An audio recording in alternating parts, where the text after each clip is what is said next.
Bem-vindo a mais um vídeo. Nós vamos continuar neste vídeo o estudo das interações intermoleculares. Nós vamos começar o estudo das forças de Van der Waals, né?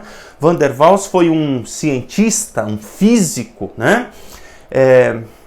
Que estudou, não apenas ele, outros também estudaram, mas ele estudou as ligações entre moléculas, o que foi fundamental para a explicação justamente dos estados físicos da matéria.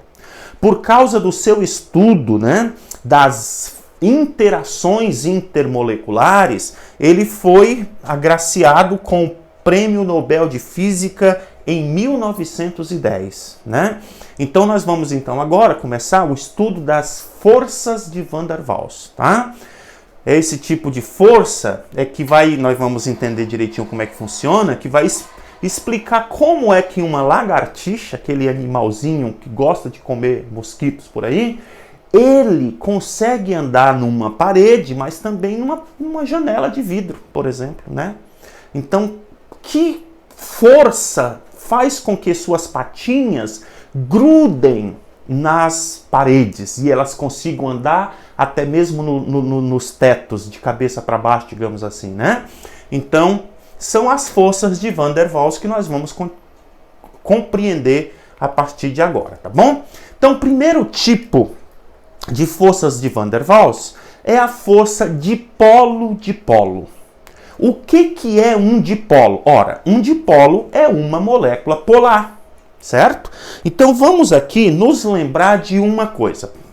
Seguindo aqui, veja. O hidrogênio, ele é um átomo que tem apenas um elétron, certo? Tem apenas um elétron.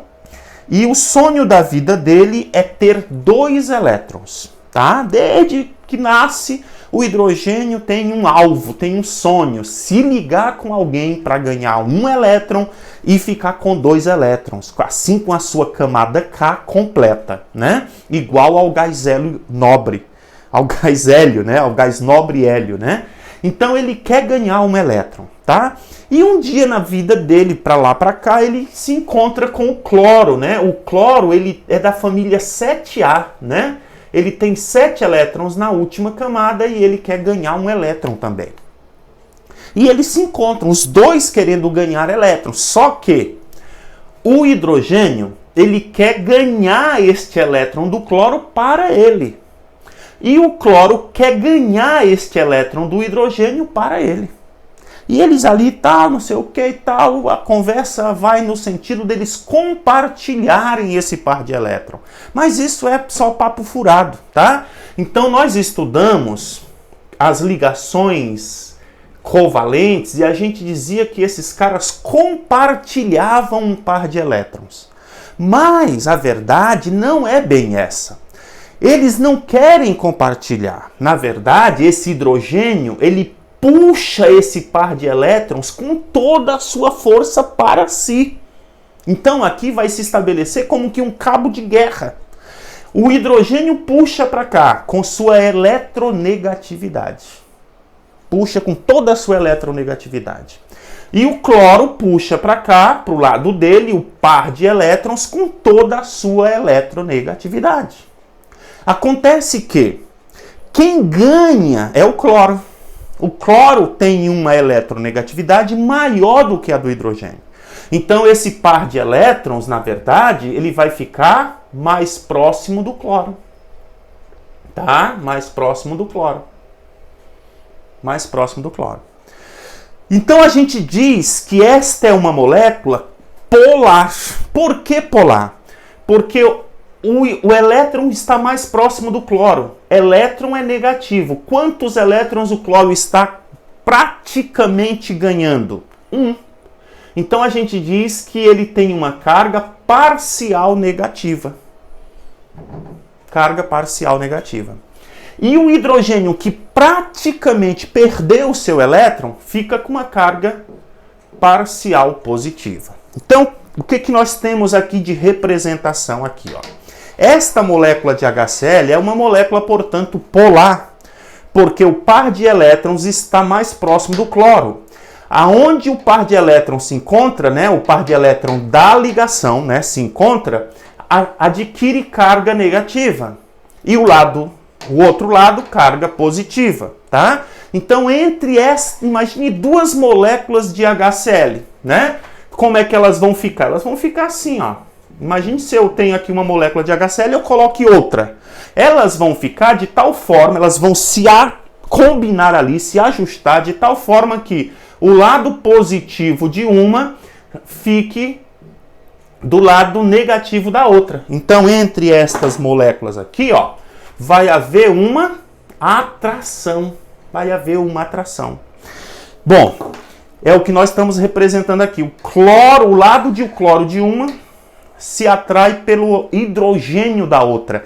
Esta ligação aqui entre uma molécula e outra intermolecular, né? Entre duas moléculas, entre este dipolo e este dipolo porque tem dois polos, né? É chamada de ligação dipolo-dipolo, tá certo? Ligação dipolo-dipolo.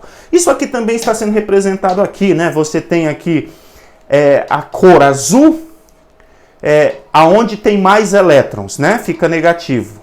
O lado vermelho, o outro lado, evidentemente, fica positivo. Então, a gente observa que se eu tiver duas moléculas polares juntas, o lado azul de uma vai ser atraído pelo lado vermelho da outra. Ou seja, o lado negativo de uma vai ser atraído pelo lado positivo da outra. Essa atração aqui é de natureza eletrostática também, assim como dos compostos iônicos. Só que é mais fraco. É mais fraca do que a ligação iônica, tá? Das ligações eletrostáticas lá nos compostos iônicos. Então, esta força entre essa molécula e esta foi estudada por Van der Waals, né? Por isso é também chamada de forças de Van der Waals. Só que estas forças de Van der Waals aqui têm um nome especial. Ora, ela é chamada dipolo-dipolo, porque ela ocorre entre esse dipolo e esse dipolo, tá certo?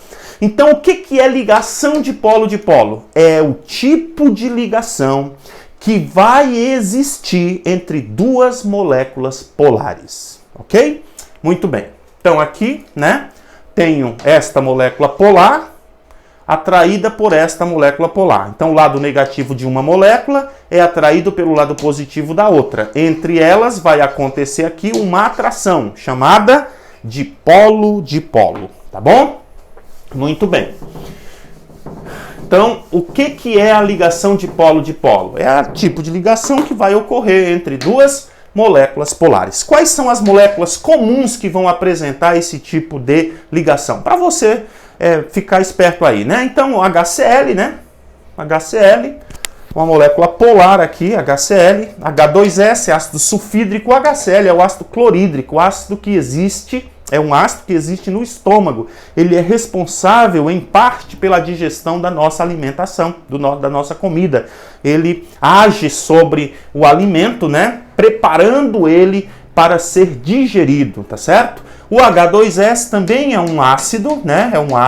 É um gás nas condições ambientes. Esse cara aqui tem um cheiro de ovo podre, chamado de gás sulfídrico, né? Esse aqui é o tetracloreto de fósforo, né? PCl3, HCN, que é o ácido cianídrico, um ácido também, né? Veja que os ácidos têm uma coisa em comum, nós vamos estudar depois, começam com H, né? Na sua fórmula, né? Então, esse cara aqui, esses são os principais compostos polares que, portanto, vão estar unidos, né? Quando estiverem no estado líquido ou no estado sólido, por interações do tipo dipolo-dipolo, tá bom? Como é que esse tipo de questão aparece para você nas provas? Essa aqui é uma prova da Universidade Estadual do Rio de Janeiro. Tá dizendo assim, ó, compostos de enxofre são usados em diversos processos biológicos, ok? Existem algumas bactérias que utilizam na fase da captação de luz o H2S, tá? Então existem seres, né, bactérias, que utilizam o H2S em vez da água. Olha que interessante. Produzindo enxofre no lugar do oxigênio, tá?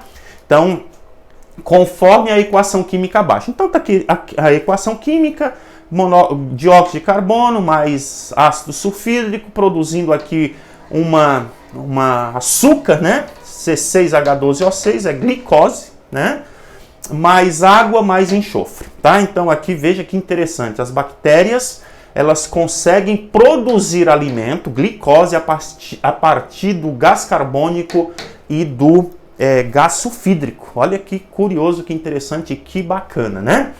Aí ele vem falando sobre o H2S, né? O H2S é um gás que se dissolve em água. Essa solubilidade decorre da formação da interação de interações moleculares do tipo, né? Então, veja, que tipo de interação vai existir quando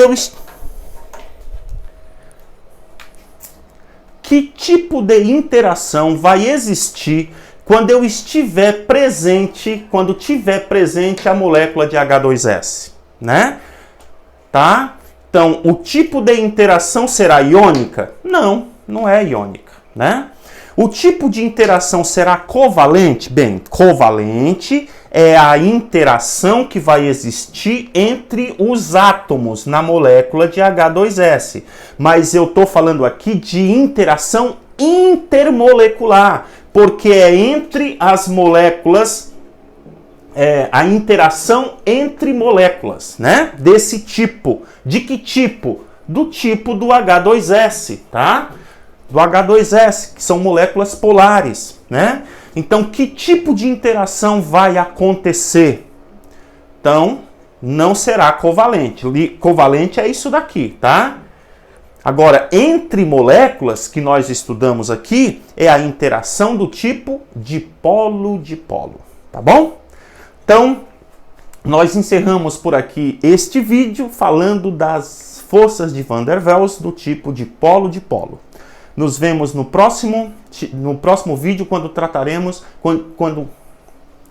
Muito bem, então nós acabamos de ver o primeiro tipo de forças de Van der Waals, tá bom? Até o próximo vídeo, grande abraço para você. Não esqueça de se inscrever, deixar o seu like aí e de compartilhar esse vídeo. Até mais.